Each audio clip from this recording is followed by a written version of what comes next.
পাকিস্তানের একজন গ্যাংস্টার আছে দাউদ ইব্রাহিম, তো ঢাকা হাটে এই ধরনের দাউদ ইব্রাহিম চলে এসেছে। এই কার কথা বলতেছ? তোর নামটা পরিষ্কার বলো তো, কার কথা বলতেছ? চল কাকা, ওই বেটা কার কথা বলতেছিস তুই? আব্বাস উদ্দিন ওরফে মির্জা আব্বাস। বাংলাদেশের সবচেয়ে বড় আলেম আল্লামা মির্জা আব্বাস।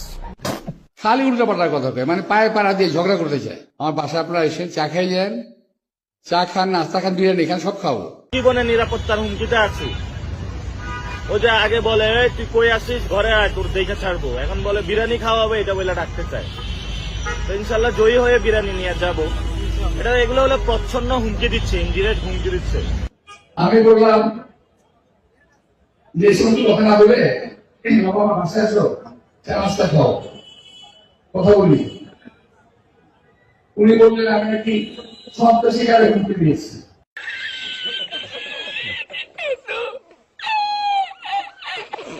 ওনাকে শিক্ষার্থীরা ডিম মেরেছেন, আপনারা বলেন ডিম মারলে কারো কি মাথা ফেটে যায়?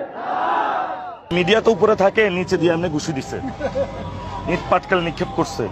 আমি একটা ডিরেক্ট বড় একটা সন্ত্রাসীর বিরুদ্ধে দাঁড়ায় গেছি। এটা মনে হয় লাইফে আমি ভুল করে ফেলছি।